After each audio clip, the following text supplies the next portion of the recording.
Hey, thanks for checking out this podcast. Our hope is that it's an encouragement to you, that it builds your faith, that it helps you be a better leader and a better influencer in and through your life. If this is helpful to you, we'd love you to subscribe and also share it with somebody else to encourage them too. Thanks. All right, welcome to the VC podcast. We're so excited to have you today. So Pastor and I were meeting yesterday with some of the other guys who work full-time here at the church. And we were just brainstorming and dreaming and visioning about our church and, you know, how we can really improve what we do and care for people better and help people find Jesus. Yeah. And that kind of brought us to this topic a little bit, or at least for me, this kind of awoke in me like this question: how do we not ignore, or how do we make the most of our Sundays when we meet together, when we're doing church together? How do we, as an attender of a church, make the most of the morning? Yeah, it's super important because God calls us to regularly gather together as His people, and powerful things happen when God's people gather. Yeah, but it's also possible to engage in those same activities and have nothing good happen. Yeah, totally. I know, like, you know, a lot of people get into this habit where they just show up. Sure. Which is it's just so much, it's like over half the effort is showing up. But they don't necessarily have a game plan for who they're going to be when they're there. Right. You know, I think our society's built for us a structure where we expect to consume things. When we go somewhere, we expect to be entertained or brought along. And I think church is an easy thing sometimes to show up and expect to take a bunch of stuff in and leave. Right. So we're almost passive, right? We're not passive consumers. Yeah. Not intentional about making the most of it. Right. So showing up is huge. Like, it's sort of like families that have dinner together, right? Makes a big difference. You know, totally. It's huge. But there's also an advantage in making the most of those dinners, right? Because if you just have dinner together every night, but you fight or you just sit on your phones while you eat, then you're not making the most of them. Absolutely. And so this question arose for me, you know, how do you make the most of your Sunday morning? Yeah. I know for me, I've had good Sundays and bad Sundays, but it was a couple years in, maybe not even a couple years, it was about a year in to me being here about half-time / full-time. And, you know, I really started thinking, like, you know, I show up, but what am I doing? Like, I had to kind of shift my mindset a bit from being a consumer of a Sunday service, and maybe I'll connect with people after, you know, talk to my friends, to, you know, how do I really make the most of it? And so I really went into it thinking, like, hey, I want to get a lot from the sermon, like for myself when I take notes, and I want to go out of my circle. I want to go out of my bubble and try to connect with people and try to, you know, really be a part of the church community, you know. And I'll tell you, even just the mindset shift. That shift is maybe the most important thing that can happen to God's people when we shift from consumer to contributor. Right. When we shift from a person who just says, give me, to I want to give. Right. That shift is, and really that's the fundamental principle of God's kingdom is love. Right. So it's not about me, right? It's moving away from that consumer mindset to a contributor mindset, and that shifts everything.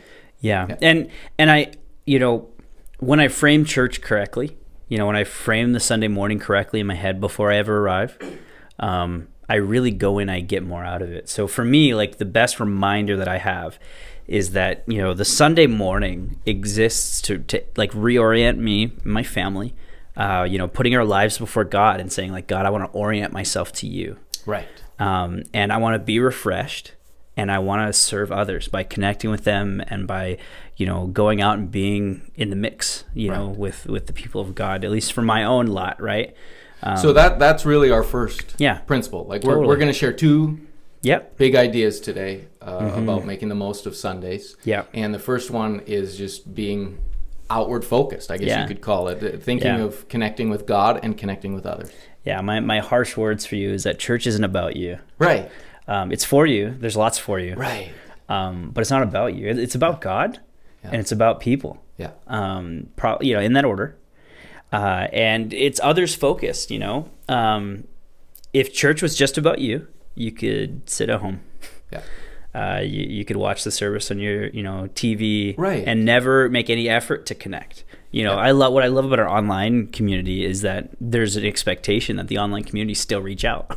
Right. The online community still, is part of the community. They don't just watch, they try to connect, but like it doesn't exist for just you to consume. Yeah.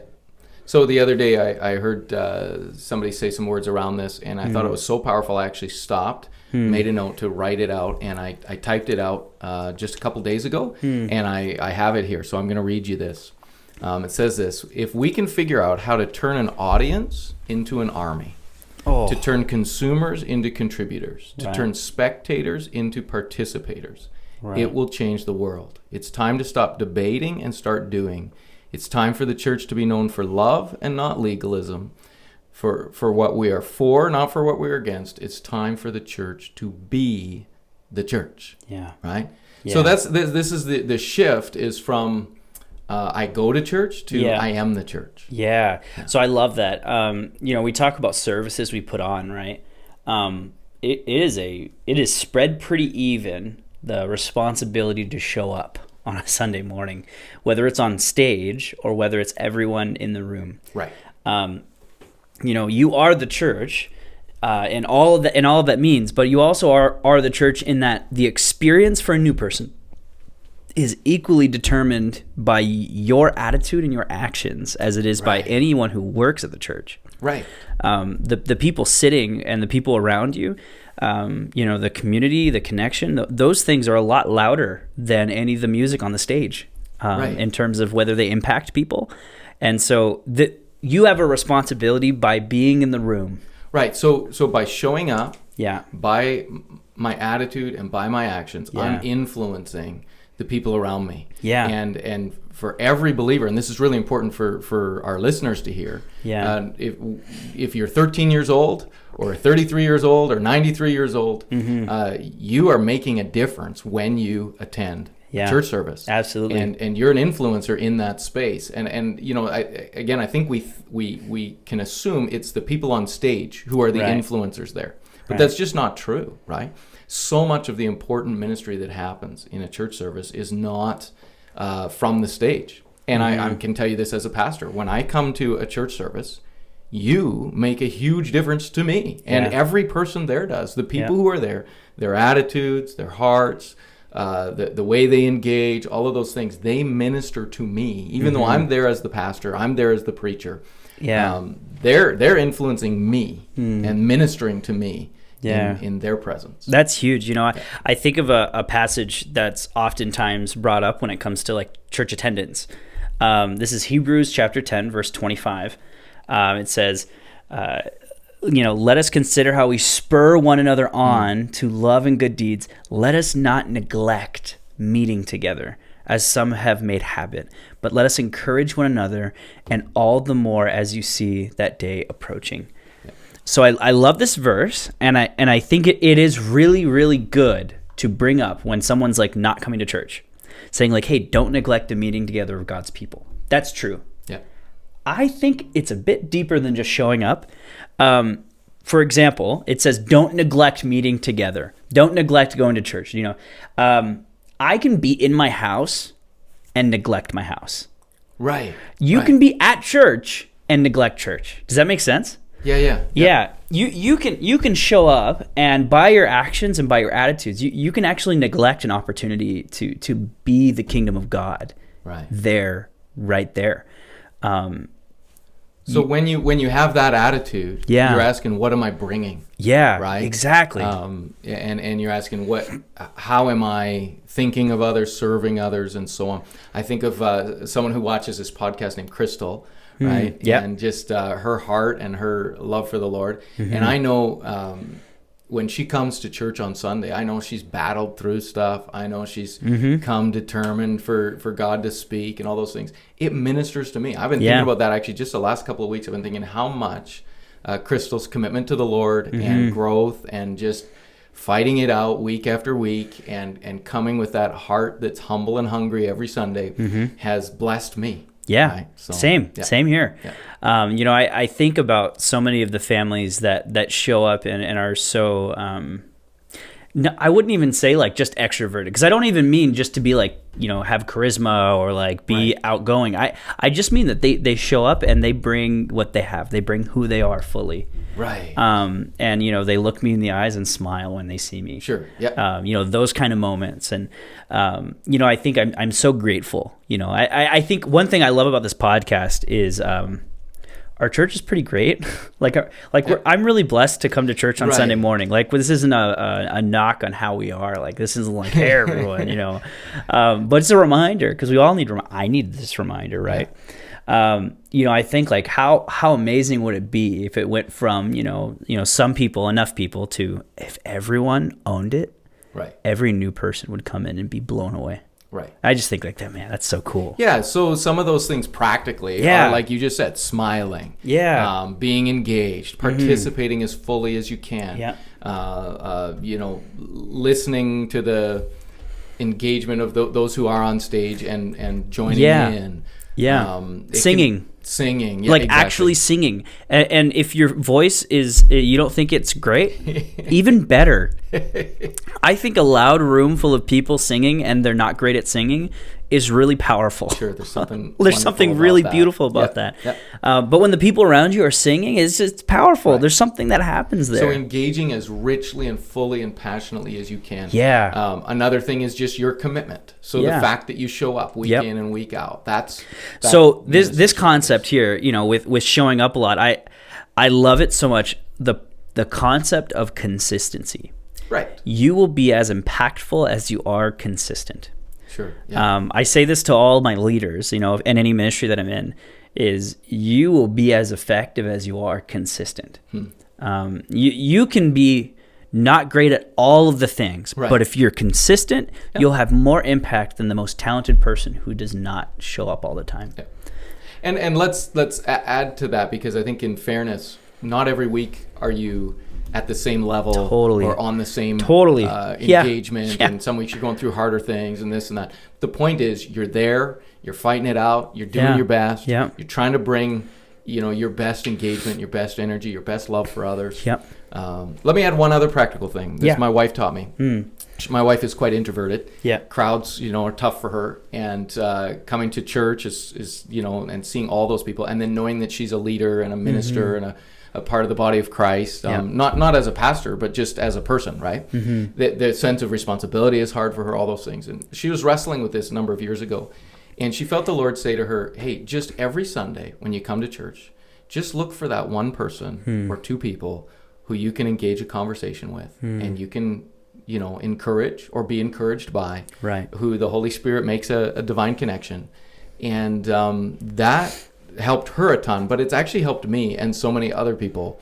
So one of the things I think about when I come to a service is just, how can I connect with God? But also, is there one or two people that God has a divinely orchestrated conversation for me to have with them? That's awesome. Maybe I can pray for someone today. Maybe I can just get to know someone better today. Maybe I can help a newcomer feel welcomed or whatever. But rather than thinking sort of, wow, I'm here, I have to serve all these people, it's just, is there one or two people that God has... Yeah, and what I love about that is, man, it really takes into account who you are.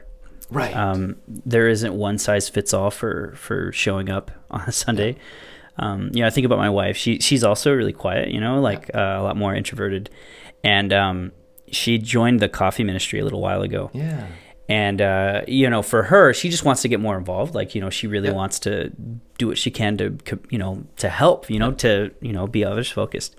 And, my wife is First Nations, and, she has such a big heart to make sure that if any person, who's Native comes to church, that they are richly welcomed. Right. That they are greeted by somebody who deeply cares about them. And that's just a heart that she has, and a heart that I share as well. Yeah. But this past Sunday, actually, she got to meet some new families. Wow. Her First Nations, and for her, she absolutely came alive. Like after service, she was beaming. Yeah. And my wife doesn't love meeting new people. Sure. Yeah. My wife is really timid. Yeah. but she had this moment where she was like, man, God breaks my heart for this.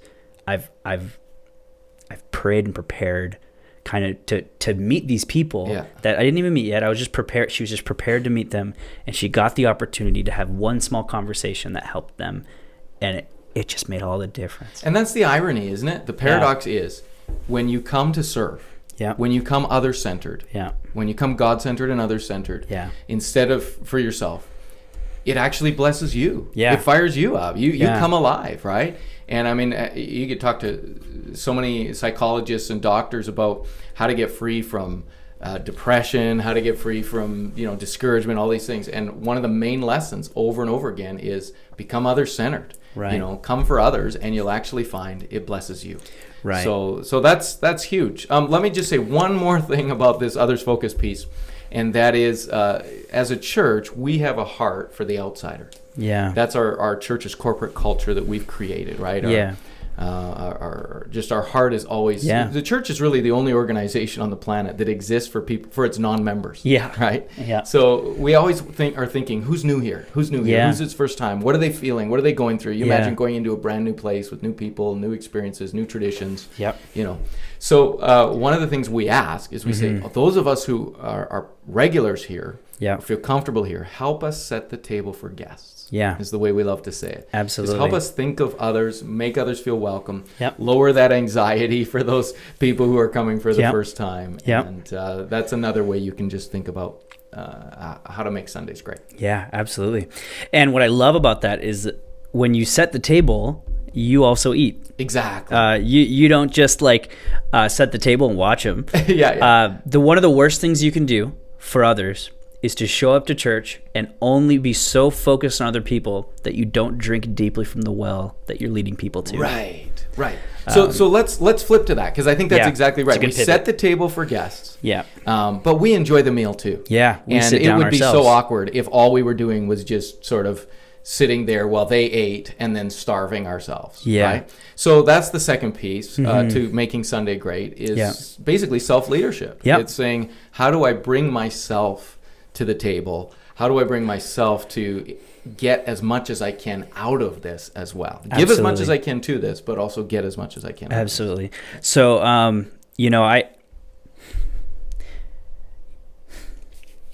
love this so much. I just talked about this last week with our young adults.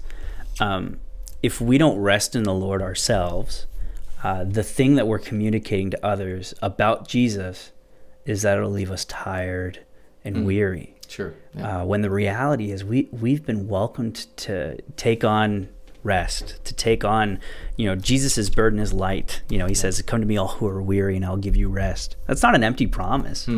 For us on Sundays, we're not supposed to just burn out for other people. We're actually supposed to rest well for other people. Right.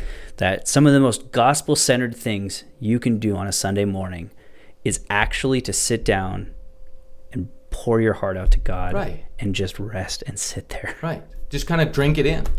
Yeah. Right? The worship, the word. Whenever I sit down to listen to a sermon, one of the thoughts that runs through my mind is, I'm sitting at the table. Yeah. I'm going to enjoy a meal from God's word. Yeah. Right. So I want to come hungry. I want to come with a expectancy to receive something and get something good out of it. Yeah. So the second thing is self-leadership. So the first thing is that we're others focused, and the second thing is that we lead ourselves to making the most of Sunday morning for ourselves, for others, and for ourselves. Yeah. So, oh man, one of the first things is come expectant. Come expecting to hear from God and to be helped. I one of my favorite things, that I've learned over the last 5-6 years. 7 years actually almost, is hearing you preach every week, and still being able to come knowing that I'm going to hear a lot of the same things, and that's okay actually. Right. It'd be weird if all of your things were brand new. I like that you've got some good patterns, because good things are good, and I hear from God. Right. Familiarity has a danger of breeding in us a complacency. Right. But actually we should lean into the opportunity to hear from God from a trusted source that we know Right. And is consistent. So yeah, that's actually a proverb says, right? Right in the book of Proverbs, it says familiarity breeds contempt. Yeah. So the idea is we just sort of, same thing. So we have to lead ourselves well when we come to church. Yeah. It's not just, I'm going to sing this song. Oh, now we're just going to hear a sermon. Okay, now we're going to hear some announcements. Oh, now we're going to give. Now we're going to this. It's like, no, I'm going to get myself fresh and hungry and engaged and enjoy this and make the most of it. Yeah.